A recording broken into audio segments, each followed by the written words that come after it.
Hi, I'm Armin Budish. I'm the Mandel Executive in Residence at the Levin College here at Cleveland State University.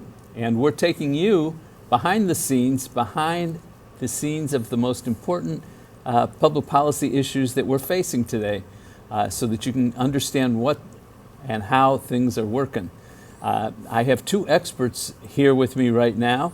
Tom Gilston, Dr. Tom Gilston, who's the medical examiner for the county, and Parma Police Chief Joseph Bobek, both of whom will be here to talk about how technology has changed the way we do crime solving here in Cuyahoga County and around the country. So let's start with each of you. Give an introduction to yourselves. Dr. Tom Gilston, I'm the medical examiner. I know him as Executive Budish introduced me. I came to Cuyahoga County in that capacity as the coroner sunsetted in 2011. I've been a medical examiner for 30 years. In addition to my medical examiner hat, I also oversee the crime laboratory here in Cuyahoga County as well. Very good. Chief? Joe Bobek. I work for the City of Parma in the police department. I started working with Parma in 1990. I worked my way up through the ranks. I became the chief of police in 2016. Thank you. Thank you both. Dr. Gilston, what are you seeing in the way of trends in violent crime these days? The thing that's going to kind of impact us most in my medical examiner's office are the homicide deaths. And the general trend has been really very eye-opening, disturbing for the last 5 years or so. So since 2020, every calendar year, we've had over 200 homicide deaths, and 2023 will likely be another year where we see that. We haven't seen back-to-back years with 200 homicide deaths before this for over 40 years. So I think that the trend is, disturbing. It's bad. And the other piece of that is that the amount of things that are related to firearms, those homicide deaths. When I arrived in 2011, we had about 100 deaths and maybe 60% or less firearms. Now that number is routinely 80 to 90% of our deaths involve firearms. So it's a gun problem. I think there's violence for sure, but it's a gun problem. Chief, what do you see? So just to build on what the doctor just said, like when I first started working in Parma, we might have had a handful of gun incidents within the city of Parma per year. Now my officers are taking guns off the street a couple a week per week. Wow. So we have a lot more, and it's not just in Parma, it's all across the country. So we have a lot more, several more incidents every year and weekly involving guns. We had one homicide so far this year, and a few in our previous years as well in Parma. So the need right now is to fight crime any way we can.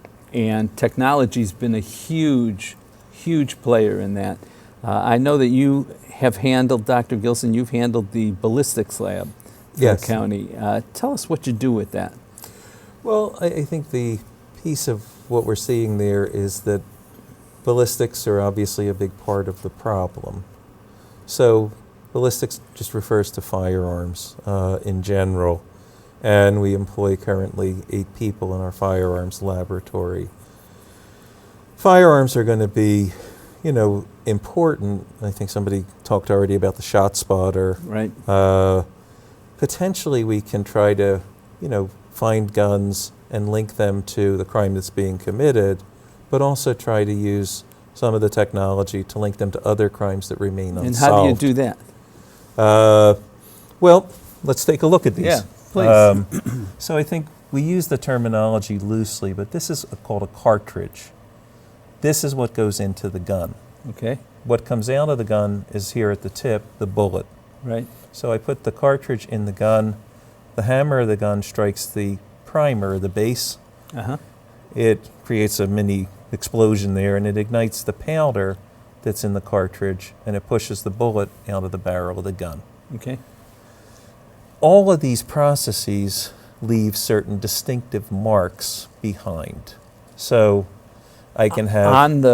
On the bullet? On both, actually, on the casing, or actually where the primer is, which is still part of that casing, and on the bullet. Got it. Now this gets really hot, so The bullet itself, as it comes out of the barrel, is really hot, and we can't recover DNA, which somebody talked about, from a bullet per se.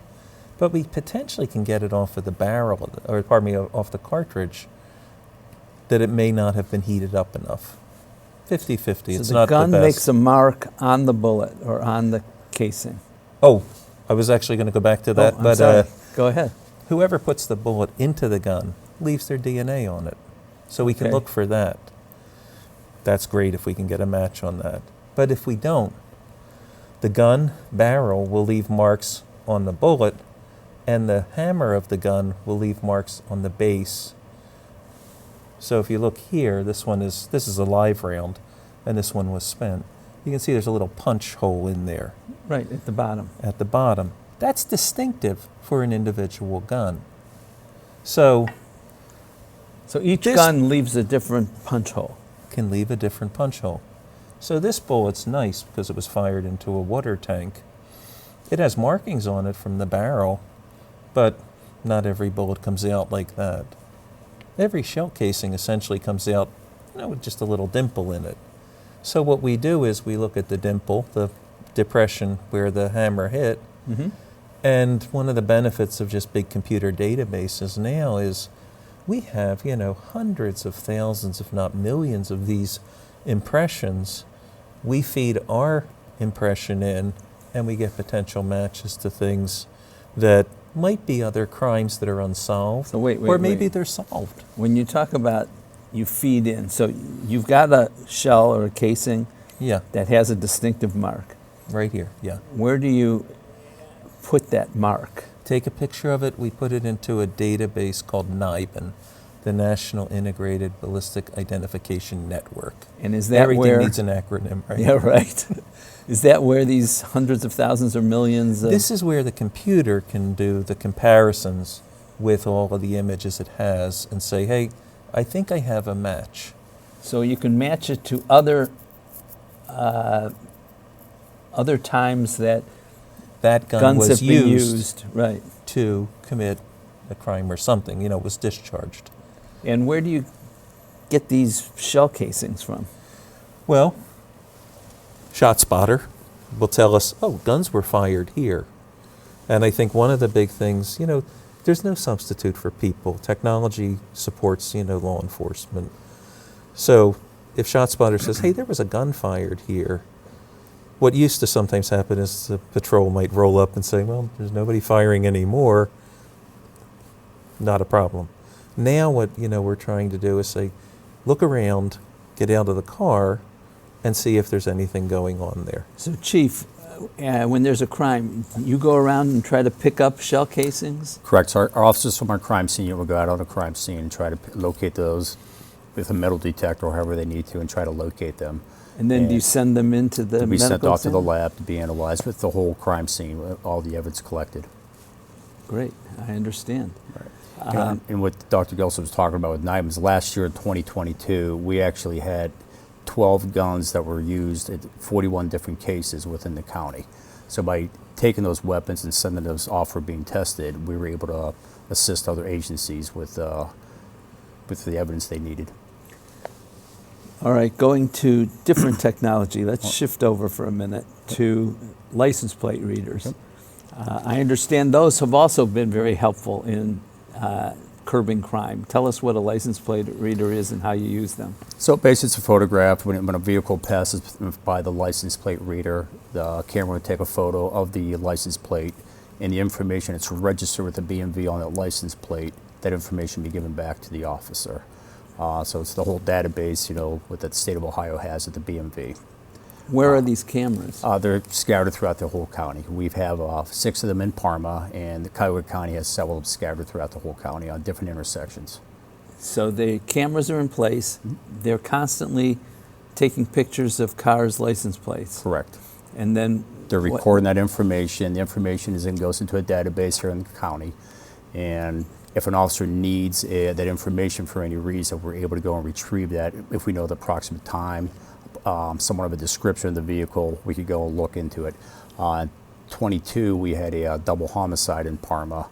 where the witnesses got a very vague description of the vehicle, but they knew the way they exited the parking lot, went northbound on Ridge in our city where we had a license plate reader. Just by the vague description they had, they were able to find the vehicle, get the license plate, find out who it was registered to, and within 10 hours we had both suspects in custody. That's a great example That's of a how very it can good be example, used. yes. Do I also understand that these license plate readers have been used in cases of human trafficking? There's several examples of individual. We had a gentleman with dementia that got in his car and drove away, and we were tracking through the county what intersections he was driving around, and we were able to, basically other agencies, law enforcement, able to help us locate him, bring him back to his family. Human trafficking, anything. If we have the vehicle information, we can look for that vehicle and just track it on a map where it's traveling. So if you have a need to catch something, catch Correct. somebody, Yes. For whatever reason, and you have the information about the car or the license plate, you plug it into a computer somewhere, and these cameras can watch for Correct. it? The officers, they even have apps on their phones. They could look at this information. They could download with permission. They're able to download the app on their phone and actually look at it. When we first got our first camera, one of our traffic officers actually had the app on his phone. He was watching traffic and was alerted of a stolen vehicle going through the intersection, and he was able to pull that vehicle over. So we've had a rash of vehicles being stolen recently. Do the license plate readers help? Absolutely, yeah, definitely helps us. No question about it. If we were able to locate that vehicle, it'll alert the officer that this vehicle just went through the intersection. Are these in real time? In other words, if... Pretty close to it.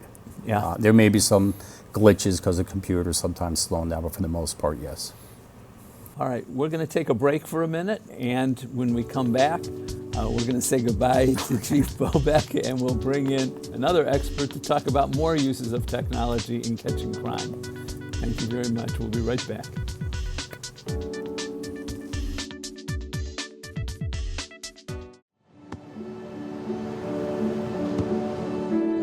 I don't remember how it started. Go to that. Our back and forth. It always came back. Dad! You probably don't remember what you told me, That was perfect. but I heard every word.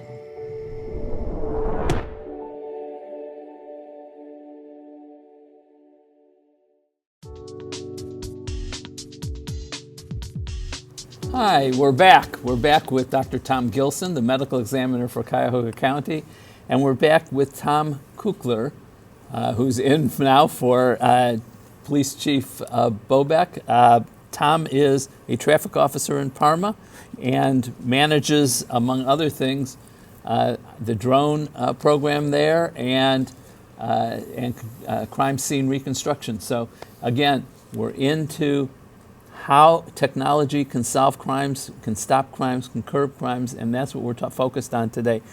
Thanks for joining us. Glad to be here, thank you. All right, so tell us about drones. So, I was talking with Chief Bobeck this morning, and when we first got hired on the department, we didn't have a lot of technology. We were stuck using a little flashlight, looking through backyards for bad guys, and the risk for injury was, it was severe, because you're going around dark corners looking for bad guys.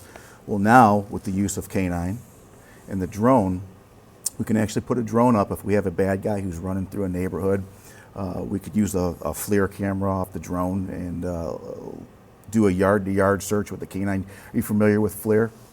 No, why don't you explain So it? it's the forward-looking infrared camera. So basically what this camera on the drone will do is it'll pick up a heat signature. So like Dr. Gilson was talking about the bullets, the shell casings laying on the ground. Shot spotter hears it. The shell casings are laying on the ground. Well, have you ever touched a casing after it came out of a gun? It's hot.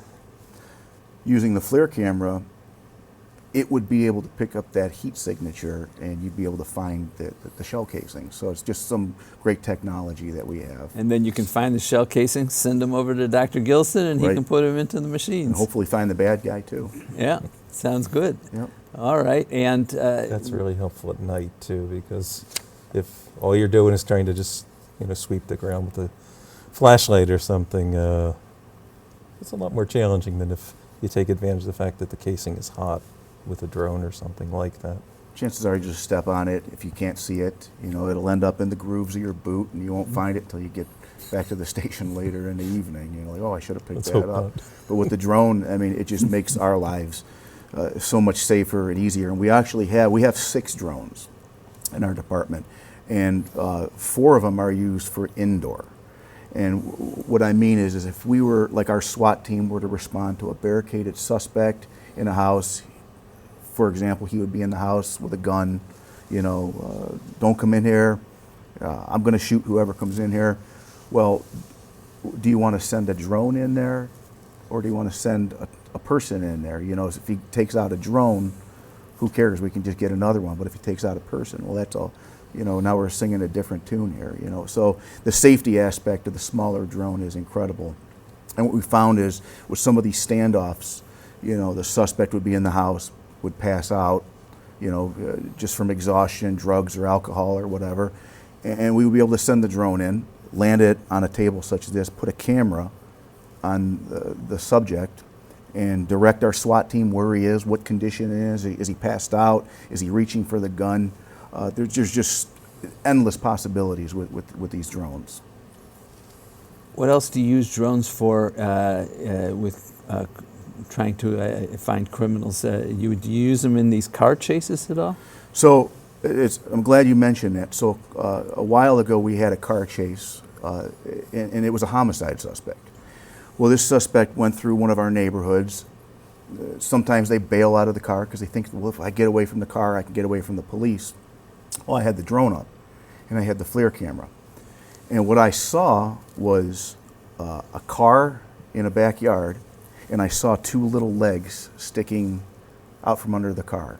And I was able to direct our officers and apprehend this dangerous suspect out of one of our neighborhoods. And it was a relatively quiet neighborhood. This type of stuff normally doesn't happen there. So they weren't such little legs. From the drone, it looked like 2 little hot, you know, legs sticking out of it. But you know, with that heat signature, I was able to say, "Hey guys, 4 houses to the north, get in that backyard. I see something unusual there," and they investigated it. And sure enough, we were able to get the guy into custody.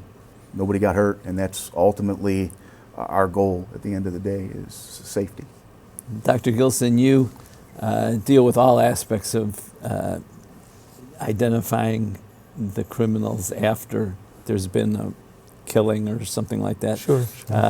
Do you work with people with drones at all? You know, my acquaintance with them is what Tom was talking about, these standoff situations, which, you know, frequently are desperate people because, you know, they're cornered and they're, you know, not always, you know, going to come out of it. We not infrequently will see, you know, instances where the drone will go in and the person's actually taken their life and they wind up in our office. And I think one of the benefits of that is, you know, you don't want to have, you know, somebody wrongly accused of like, well, the police shot this person. You know, and one that stands out in my memory was an individual who exchanged gunfire with the police, then took his own life with his own weapon, and the drone kind of, you know, led us into the crime scene a lot faster to, you know, kind of, so he's not going bad until somebody has the nerve finally to say, like, we haven't heard from him, we just have to do something.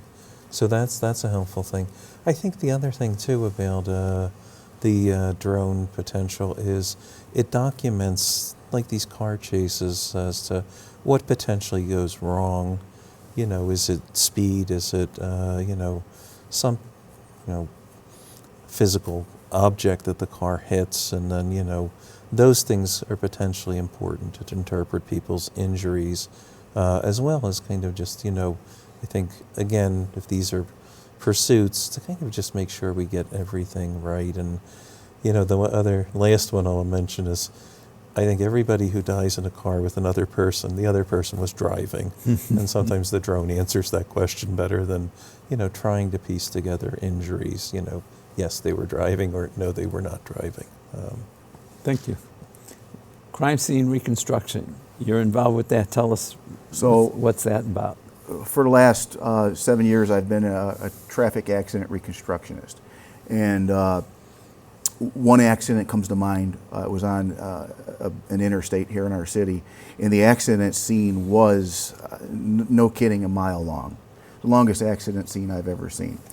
When we have a fatal or serious accident, we have to shut the roadway down, and this preserves evidence, and it's a safety aspect for our officers out there that are investigating this crash. Back in the day when, you know, Chief Boback and I first started, we would have to go out there with a wheel and a tape. That highway would have been shut down for 7, 8 hours. Well, using a survey equipment, you know, some of the newer technology out there, Total Station and some of the software, I was able to measure that scene in less than half the time, get that highway open before rush hour, and recreate the scene and establish fault. I'm able to establish speeds. There's just so many aspects of accident reconstruction that I could do with the equipment that we have now as compared to what we had when I first started. How does technology help you with that? Well, so, you know, using antiquated equipment like a wheel and a tape, it's not as accurate. And there's a lot of, you know, questions that come into play in court, like, well, did you measure this right? Did you do this right? Whereas our survey equipment, you can actually test the machine during your measurements and show that the machine is doing what it's supposed to be doing. All your measurements are within 0.005 within the tolerance. And, you know, we could show that to a court and say, the machine was calibrated, we tested it, and everything is the way we presented it to the jury and the judge today. I think back when we started, you probably would need an advanced degree in physics, because there's just like a lot of forces, but it should all make sense. But I think some of the technology's just been, it's made things simpler, and I don't get asked as often. People used to say, well, you know, can you estimate from injuries how fast somebody was traveling? And you would sort of say, you know, there are tables from that, but, you know, they would have such broad ranges, whereas I think now, you know, when you do good reconstruction like Tom does with the technology, your understanding of what happened at the accident is far more accurate than the guesswork that would come from backtracking from injury to, like, how fast was the car going? Was it spinning? I don't know. You know, those things. That's why I kind of say, like, trying to do what he does now with a wheel and, you know, a protractor was probably, you know, you would need Einstein's help to actually get a good answer out of it. You know, it wasn't easy stuff to do. What kind of technology today exists that helps with those calculations, or that didn't exist or wasn't used years ago? I don't know that the concepts were, you know, unavailable, but I think the way the total station is set up so that you get accurate measurements and you kind of get accurate, you know, directions and forces and things, you know, more than just, you know, I eyeballed it and I kind of tried to measure the angle that, you know, tread impression is. Now you actually, you know, can do a lot more interpretation of that. And it's, you know, kind of like more like, you know, I'm not trying to do things with, you know, a slide rule. Now I can actually do it with, you know, a calculator or, you know, a computer or, you know, something more sophisticated. Use those advanced formulas from trigonometry or calculus and say, this is really what happened. It's a better representation. One of your jobs is sometimes to identify the cause of death. It's my big job, yeah. It's your big job. Does crime scene reconstruction, is that a big part of what you have to look at? Sometimes in the traffic fatalities, but I would say in other instances, you know, in some of the things, you know, are very contentious. It's the bad forensic pathologist who says, I'm just going to go in the autopsy suite and do my work. So if you don't have good investigation, you know, George Floyd is a great example of that. If there wasn't a video of somebody compressing George Floyd's neck, it would have been easy to go down the wrong path in terms of what happened to him. That's not a technological thing. That's just, you know, the benefit of, I think, more access to, you know, video documentation. But somebody has to kind of make sure that that's accurate. Somebody has to make sure it wasn't tampered with in some instances. So I think the technology, in terms of what I have to do, it lets me do a better job just with cause and matter. It also lets me do a better job understanding how did somebody, get into the situation that caused them to die. Because that's going to be almost as important sometimes as the cause of death for designing prevention strategies. If somebody slumps forward because they're intoxicated, well, is there some way it can keep them from slumping forward because they suffocated because they were slumped forward? Legitimate questions. Going back to, the drone, if I may, ultimately our goal is to keep people from seeing Dr. Gilson, no offense, save lives I'm with happy the not to drone. work. People who go into Dr. Gilson typically don't see him. Right, they normally don't see them. So, and everybody says, well, use the drone to get the bad guy. Well, out west, there is a circumstance where an elderly person wandered out of a nursing facility. It was December, it was cold, it was dark, and this person fell into a ditch. Well, the manhunt was on, and the police officers were walking through this area with flashlights, looking for this person. They were within 20 feet of this person laying in the ditch and couldn't see him. Imagine if I had the drone at that time and I had it up. Be a totally different circumstance. The person would be found safe back in a medical facility. Because of the heat sensors. Because of the heat signature. So, we do use the drone for that type of stuff. Missing autistic kids, missing dementia patients, just not just chasing the bad guy, but like saving lives. And we have found missing children using the drone, using the heat signature. We found a guy who got into an accident on the interstate.